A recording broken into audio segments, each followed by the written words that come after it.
अस्सलाम वालेकुम my dear students. आज हम डिस्कस करने जा रहे हैं बायोकेमिस्ट्री के लास्ट चैप्टर जो कि डैट इज़ बायोटेक्नोलॉजी। बायोटेक्नोलॉजी क्या होती है और इससे किस किस तरह से आप अपनी ज़िंदगी को इम्प्रूव कर सकते हैं। फर्स्ट ऑफ ऑल आपको पता होना चाहिए कि वर्ड बायोटेक्नोलॉजी क्या होती है। बायो का मतलब होता है लाइफ, टेक्नोलॉजी का मतलब होता है डेवलपमेंट, तरक्की, बेहतरी। अगर मैं इसको डिफ़ाइन करूँ, ऐसा तरीक़ेकार या ऐसा फिनोमिना या ऐसा मेथड या ऐसा टेक्निक जिसमें हम जानदार चीज़ों का इस्तेमाल करके इससे नई नई ईजादात करते हैं, ऐसी ईजादात करते हैं जिससे जो है ज़िंदगी को फ़ायदा हो सके। इस टेक्नोलॉजी को आप कहते हैं that is called biotechnology. Biotechnology is the branch of science in which living things are use to make new products. हम जानदार चीज़ों का इस्तेमाल करते हैं और इससे नए नए प्रोडक्ट्स बनाते हैं। ऐसे प्रोडक्ट्स जिससे इंसानों को फ़ायदा हो सके, इसमें हमने जानदार चीज़ों का इस्तेमाल करना है और मुख्तलिफ़ तरीक़ोकार का इस्तेमाल करके हमने ऐसे प्रोडक्ट्स बनाने हैं जो कि मैन काइंड के लिए या लोगों के लिए फ़ायदे का बायस बने। कभी भी आपने जो है बायोटेक्नोलॉजी में जो डेड चीज़ें हैं उनको यूज़ नहीं करना, बल्कि हमेशा आपने लिविंग थिंग्स को यूज़ करना है, ज़िंदा चीज़ों को यूज़ करना है। It is the use of living organisms to make products useful for mankind. ठीक हो गया। नेक्स्ट आपके पास आता है एप्लीकेशन, फंक्शंस या यूजेस या इम्पोर्टेंस। अगर आपके पास जो है क्वेश्चन में आ जाता है कि बायोटेक्नोलॉजी के इम्पोर्टेंस लिखें या फंक्शंस लिखें या एप्लीकेशंस लिखें या यूजेस लिखें, 10 के 10 पॉइंट्स की जो हेडिंग है वो यही है, एप्लीकेशन है, फंक्शंस हैं, यूजेस हैं या इम्पोर्टेंस है या सिग्निफिकेंस है। इम्पोर्टेंस और सिग्निफिकेंस एक ही चीज़ होती है। ठीक हो गया। First of all biotechnology has helped us in. Biotechnology ने हमारी हेल्प की है दर्जे झेल फील्ड के अंदर। पहली फील्ड क्या होती है कि development of vaccines and antibodies for rabies, HIV etcetera. बीमार होने से पहले एहतियाती तौर पर ट्रीटमेंट करवाते हैं। इसको आप कहते हैं vaccines. For example polio. Polio की 55 से वैक्सीन इसलिए करवाई जाती है ताकि पोलियो ना हो सके। एक ऐसी थेरेपी जो कि बीमार होने से पहले हम कर लेते हैं, that is called vaccine. Vaccine का बेसिक पर्पस ये होता है कि जिस बीमारी के लिए वैक्सीन लगानी है हम फ्यूचर में उस बीमारी से महफूज रह सकें। That is called vaccine. जैसा कि कोरोना के केस में जब वैक्सीन बन गई थी तमाम लोगों को लगाई गई जिनको कोरोना हुआ या नहीं हुआ, ताकि कमी डेज में या फ्यूचर में कोरोना बचाया जा सके। वैक्सीन्स की डेवलपमेंट है बायोटेक्नोलॉजी की बेस पर है। कैसे बेस्ड है? बेसिकली वैक्सीन जो है आप इस्तेमाल करते हैं मेडिसिन की शक्ल में और इसमें जरासीम इस्तेमाल होते हैं। फॉर एग्जांपल अगर आपको जो है TB है, आपको पता है TB जो है बैक्टीरियल इन्फेक्शन है, टेटनस भी है बैक्टीरियल इन्फेक्शन है। क्या करते हैं कि इसमें जो है इसी बैक्टीरिया को किल्ड हालत में कन्वर्ट करके मेडिसिन में कन्वर्ट करते हैं, जिसको आप वैक्सीन कहते हैं, और फिर इस वैक्सीन को हम इंसान की बॉडी के अंदर इंजेक्ट करते हैं। अब जैसे ही इंसान की बॉडी के अंदर इंजेक्ट की जाती है बॉडी को लगता है कि ये फॉरेन पार्टिकल्स मेरी बॉडी में आया है, लिहाजा हमारी बॉडी इसके ख़िलाफ़ एंटीबॉडीज़ बना देती है। जैसे ही एंटीबॉडीज़ बनती हैं बॉडी देखती है कि ये तो मुर्दा जानदार था, ये कमज़ोर था। अब जो एंटीबॉडीज़ हैं वो आर्मी हैं। आपकी आर्मी जो है वो वीक बंदे के साथ या मुर्दा चीज़ के साथ या कमज़ोर चीज़ के साथ नहीं लड़ेगी। लिहाजा आपकी एंटीबॉडीज़ सेफ हो जाएंगी। नेक्स्ट टाइम अगर टेटनस का स्ट्रॉन्ग बैक्टीरिया आपकी बॉडी में आएगा या TB आएगा इससे लड़ने के लिए एंटीबॉडीज़ पहले से ही मौजूद होंगी। लिहाजा जैसे ही स्ट्रॉन्ग बैक्टीरिया आएगा एंटीबॉडीज़ इससे लड़ेंगी और इसको ख़त्म कर देगी। बेसिकली वैक्सीन की डेवलप कैसे हुई? Due to living organism. जानदारों का इस्तेमाल ना करते वैक्सीन कभी भी ना बना सकते थे। इसी तरह एंटीबॉडीज़ बनाई जाती हैं। कुछ लोग ऐसे होते हैं जिनके WBCs वीक होते हैं, जिन्हें आप वाइट ब्लड सेल्स कहते हैं। जिसकी वजह से वो एंटीबॉडीज़ खुद नहीं बना सकते, अपनी पुलिस खुद नहीं बना सकते। फिर हम क्या करते हैं कि हम जिंदा जानदार की बॉडी से बनी बनाई एंटीबॉडीज़ निकालते हैं और मेडिसिन की शक्ल में जो है उसको पेशेंट्स की बॉडी में इंटर कर देते हैं, ताकि पेशेंट जो है वो बीमारी से महफूज रह सकें। फॉर एग्जाम्पल हमने एंटीबॉडीज़ किस किस के लिए बनानी होती है? रेबीज़। रेबीज़ क्या है? पागल कुत्ते के काटने के लिए जो बीमारी होती है, so that is called rabies. HIV क्या होती है? HIV को आप एड्स भी कहते हैं। सो इससे भी प्रिवेंशन के लिए हमारे पास वैक्सीन और एंटीबॉडीज़ मौजूद होती हैं। सो नेक्स्ट आपके पास आता है gene therapy for prevention and control of disease like haemophilia, cystic fibrosis. यानी हमारे अंदर जो जीन है वो अबाव अजदाद है। सो जीन हमारे किसी न किसी फंक्शंस को कंट्रोल करती है। हमारा बात करने का स्टाइल, ब्लड ग्रुप, मुख्तलिफ तरह की एक्टिविटीज़ होती हैं, सो ये बेस्ड करती हैं जीन्स के ऊपर। सो अगर हमारी जीन्स के ऊपर कोई एबनॉर्मेलिटीज़ होगी तो इस जीन की वजह से हमारी बॉडी में जो एक्टिविटीज़ हो रही थी, सो वो एक्टिविटी मुतासिर हो जाएगी और हम अपना काम परफॉर्म नहीं कर सकेंगे। सो फॉर एग्जांपल हमारी बॉडी के अंदर एक जीन होती है that is called gene I.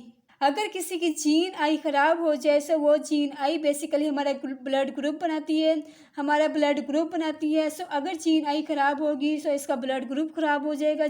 जब ब्लड ग्रुप ख़राब हो जाएगा, ब्लड डैमेज हो सकता है, जब बंदा एक्सपायर हो जाएगा।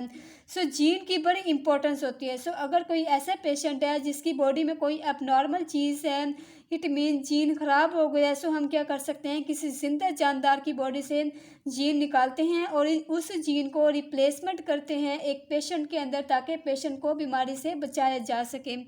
सो जीन थेरेपी फॉर प्रिवेंशन, बीमार होने से पहले हम तरीक़ेकार कर सकते हैं। अगर बीमारी हो गई है, सो इसको कंट्रोल करने के लिए भी जीन थेरेपी का इस्तेमाल करते हैं। जैसे कि हीमोफीलिया, सिस्टिक फिब्रोसिस, ये एक ब्लड डिसऑर्डर है। जो भी हमारी जीन आई है, सो वो ख़राब हो जाती है और इसको रिप्लेसमेंट करने के लिए जीन का सहारा लेना पड़ता है। ठीक हो गया। सो नेक्स्ट आपके पास आता है in development of medicine, insulin is produce using genetic engineering technique known as Humulin and use for treatment of diabetes. So basically insulin हमारा पेनक्रियाज प्रोड्यूस करता है और जिसकी वजह से हमारा ब्लड ग्लूकोज लेवल जो है वो कंट्रोल रहता है, कम रहता है।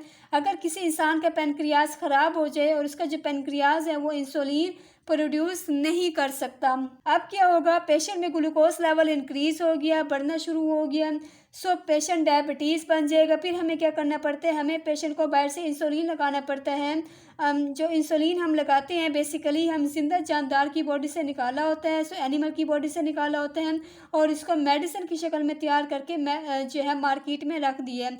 अब किसी पेशेंट को ज़रूरत होगी, सो वो जाके इस इंसुलिन का इस्तेमाल करेगा और वो अपनी जो है बीमारी को या प्रॉब्लम को कंट्रोल कर सकते हैं। So basically genetic engineering biotechnology का ही एक मेथड है ने जो है आप अपनी डायबिटीज़ को कंट्रोल कर सकते हैं। डायबिटीज़ एक बहुत बड़ी बीमारी है जिसको आप सिंड्रोम कहते हैं, क्योंकि ये कॉम्बिनेशन है बीमारियों का। सो डायबिटीज़ के ट्रीटमेंट के लिए वाहिद इलाज दैट इज़ कॉल्ड इंसुलिन होता है। ठीक हो गया।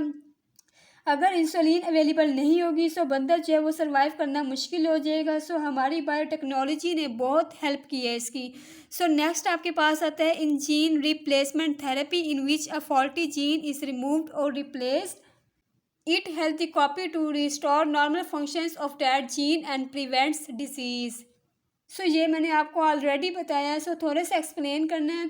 अगर किसी के अंदर फॉल्टी जीन है, इट मीन्स डैट कोई जीन ख़राब हो गया है, सो हम इस फॉल्टी जीन को निकाल भी सकते हैं और इसके अंदर रिप्लेस भी कर सकते हैं। सो एक हेल्थी कॉपी ऑफ जीन जो कि जीन के अंदर रिप्लेस करेंगे, क्योंकि हेल्थी जीन है, सो जीन बिल्कुल ठीक काम करेगी और आपको बीमारियों से बचाएगी। सो नेक्स्ट आपके पास एप्लीकेशन आता है। So this technology helps to eliminate pollutants from environment. So ये बेसिकली टेक्नोलॉजी हमारी मदद करती है, हम अपने इन्वायरमेंट को साफ़ रख सकते हैं। सो हमारे इन्वायरमेंट के अंदर बहुत सारे माइक्रो ऑर्गेनिजम्स होते हैं जो कि इन्वायरमेंट को ख़राब करते हैं। अगर बायोटेक्नोलॉजी का सही इस्तेमाल करेंगे, सो इसके ज़रिए से हम इन्वायरमेंट को आलूदगी से बचा सकते हैं। नेक्स्ट आपके पास आता है it helps in cloning clones or organisms that are exact genetic copy. So colony क्या होती है, ऐसा तरीक़ेकार जिसमें हम किसी भी जानदार की फ़ोटोकॉपी तैयार कर देते हैं। फॉर एग्जांपल अगर मैं हूँ, सो मेरी शक्ल सूरत का एक नया इंसान बना के खड़ा कर दें, सो आप कहेंगे डैट इज़ कॉल्ड कलून्स। सो बिल्कुल देखने में मेरे जैसा होगा और इसके काम करने की सलाहियत जो है वो मेरी तरह से होगी। सो बट इंसान की क्लोनिंग जो है करने के ऊपर पाबंदी लगा दी गई है। कोई भी मुल्क जो है इस चीज़ की परमिशन नहीं देता कि आप इंसानों की क्लोनिंग करें, यानी इंसान की तरह का एक और इंसान बनाते हैं। बट ये पॉसिबल है, ये हो रहा है, लेकिन लीगल नहीं है, कानून इसकी इजाज़त नहीं देती। सो क्लोनिंग ज़्यादातर जानवरों की जाती है और प्लांट्स की जाती है। अगर हम नई नई नस्ल के जानवर हासिल करना चाहते हैं सो फिर हम जो है क्लोनिंग के ज़रिए से बना सकते हैं। इसी तरह से अगर आप प्लांट्स ग्रो करना चाहते हैं सो कॉलोनी के ज़रिए से आप बना सकते हैं। सो कॉलोनी में कौन मदद कर रहा होता है? Basically biotechnology. सो जिस जानदार का आपने कानून बनाना होता है सो उसका फ़ोटोकॉपी आपने बनानी होती है, उसके जीन को लिया जाता है और उसके अंदर जो है थोड़ी बहुत तब्दीली करके एक नया जानदार बना दिया जाता है। सो ये लैब के अंदर परफॉर्म किया जाता है। सो नेक्स्ट आपके पास आता है genetic testing is another functions of biotechnology. So हम जीन का टेस्ट करवा सकते हैं। फॉर एग्जांपल अगर बच्चा गुम हो गया है या बच्चा नहीं मिल रहा सो उसके जीन को टेस्ट करके हम बता सकते हैं कि ये इसके पेरेंट्स कौन होंगे। सो इस तरह से चीज़ों को आइडेंटिफाई करना आसान हो जाता है। सो जेनेटिक टेस्टिंग में हम अबाउ अजदाद का पता लगा सकते हैं। सो नेक्स्ट आपके पास आता है it also helps in agriculture development. Agriculture क्या होता है? ज़राअत, क्योंकि पाकिस्तान एक ज़राई मुल्क है। सो बायोटेक्नोलॉजी को एग्रीकल्चर फील्ड में इस्तेमाल करें सो प्लांट्स की ग्रोथ को कई गुना बढ़ा सकते हैं। इसी ज़मीन के ऊपर जो पैदावार है सो इसको कई गुना आप इंक्रीज़ कर सकते हैं। So that is called agriculture development. So next आपके पास आता है this technology helps in hormone replacement therapy who are deficient in particular hormones. Hormones हमारी बॉडी में ज़्यादा ज़रूरी होते हैं। सो हार्मोन्स प्रोटीन्स के भी होते हैं और लिपिड्स के भी होते हैं। सो हार्मोन्स हमारी बॉडी में कोई ना कोई फंक्शंस रोल प्ले कर रहा होता है। सो फॉर एग्जांपल फीमेल की बॉडी में एस्ट्रोजन और प्रोजेस्टेरोन होता है। सो ये क्या करते हैं? बेसिकली रिप्रोडक्शन में कंट्रोल करते हैं। इसी तरह जो मेल की बॉडी में टेस्टोस्टेरोन हार्मोन होता है so that is called testosterone. So ये भी रिप्रोडक्शन का पार्ट होता है, इसमें भी बड़ा इंपॉर्टेंट रोल प्ले कर रहा होता है। सो इसके अलावा ग्रोथ हार्मोन्स होते हैं जो कि ये क्या करता है? डेवलपमेंट और ग्रोथ करवाता है। सो अगर किसी इंसान के अंदर हार्मोन्स की कमी हो जाती है सो एबनॉर्मेलिटीज़ हो सकती हैं। फॉर एग्जांपल कद छोटा हो सकता है, जो है ऑर्गन छोटा हो सकता है। तो वजह क्या होती है? क्योंकि इसमें एबनॉर्मेलिटीज़ होती हैं, हार्मोन्स की कमी हो जाती है। इसके साथ साथ जो आपके एस्ट्रोजन प्रोजेस्टेरोन है इसमें फॉल्ट आ सकता है, टेस्टोस्टेरोन में फॉल्ट आ सकता है। सो फिर हम क्या करते हैं कि दूसरे जानदार की बॉडी से हार्मोन्स को निकालते हैं और मेडिसिन की शक्ल में तैयार करते हैं और जिस इंसान के अंदर हार्मोन्स की कमी होती है सो उसको हम देते हैं ताकि जो है इसकी कमी को पूरा किया जा सके।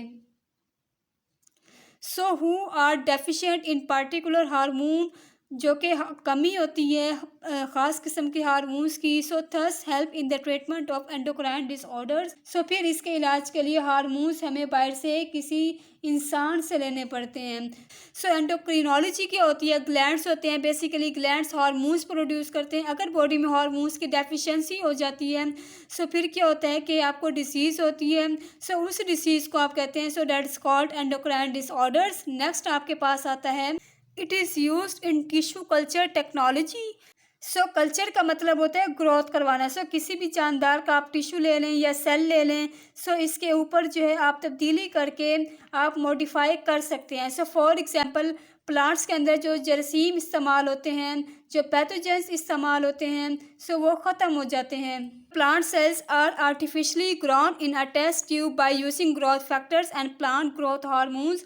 आप प्लांट्स का सेल ले लें, इसको आर्टिफिशियली तौर पर ग्रोथ करें सो टेस्ट ट्यूब के अंदर जिसमें आपने ग्रोथ फैक्टर्स डाले हों और जो है प्लांट्स ग्रोथ हार्मोन्स डाले हों। सो प्लांट्स के अंदर जो जरासीम होते हैं, बीमारी पैदा करने वाले हार्मोन्स होते हैं, सो केमिकल्स होते हैं सो वो भी ख़त्म हो जाते हैं और पौधे की ग्रोथ भी अच्छी होती है।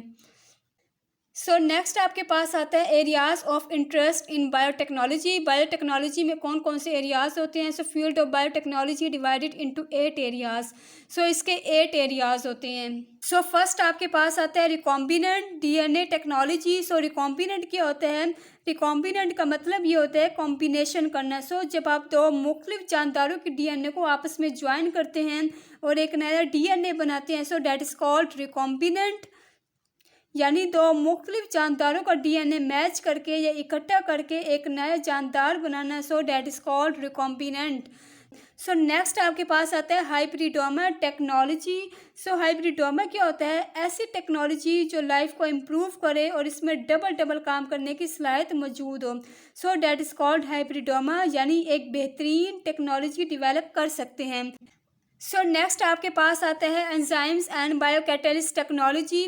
बायोटेक्नोलॉजी का इस्तेमाल करके हम नए नए एंजाइम्स बना सकते हैं, नए नए कैटलिस्ट बना सकते हैं, ताकि अगर किसी भी इंसान की बॉडी में एंजाइम्स की डेफिशिएंसी हो सो फिर हम बाहर से उसको मेडिसिन की शक्ल में देते हैं। अगर इस तरह से हम लैब में तैयार कर सकते हैं। अगर किसी भी किस्म के केमिकल रिएक्शंस को करने के लिए कैटलिस्ट मौजूद नहीं है फिर हम बायोटेक्नोलॉजी का इस्तेमाल करते हैं, यानी ज़िंदा जानदारों से निकाले गए कैटलिस्ट का इस्तेमाल करें, क्योंकि हमारे लैब के अंदर होने वाले केमिकल्स रिएक्शंस की रफ्तार को कई गुना तेज़ कर देते हैं। नेक्स्ट आपके पास आता है प्लांट सेल कल्चर।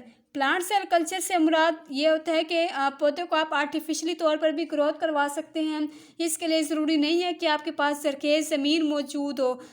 छोटी सी जगह के अंदर, छोटी सी टेस्ट ट्यूब के अंदर, बीकर के अंदर भी आप जो है बड़ा सा पौधा ग्रोथ कर सकते हैं। इससे आप जो है फल फूल सब्जियां हासिल कर सकते हैं। नेक्स्ट आपके पास आता है एनिमल सेल कल्चर। इसी तरह से आप एनिमल को भी कल्चर कर सकते हैं। आप किसी भी जानवर की बॉडी से एक सेल निकाल कर उसको प्लेट के अंदर ग्रोथ करवा के आप एक नया एनिमल बना सकते हैं। ठीक हो गया। नेक्स्ट आपके पास आता है फर्मेंटेशन। फर्मेंटेशन क्या होता है? शुगर से अल्कोहल का बनना या शुगर से मेथनॉल का बनना, यानी कि शुगर से शराब का बनना। In the absence of oxygen जो फंजाई है उसमें फर्मेंटेशन का प्रोसेस यूज़ होता है।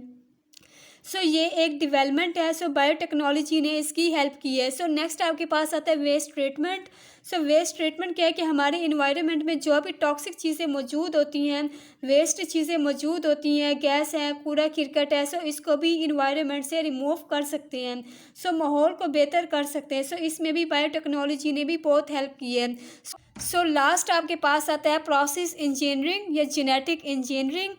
किसी भी दो जानदारों के डीएनए को आपस में मिलाकर एक नए किस्म का जानदार बनाना, that is called genetic engineering. इंशाल्लाह कल हम जेनेटिक इंजीनियरिंग को डिस्कस करेंगे। आई होप आज का लेक्चर आपको समझ आ गया होगा।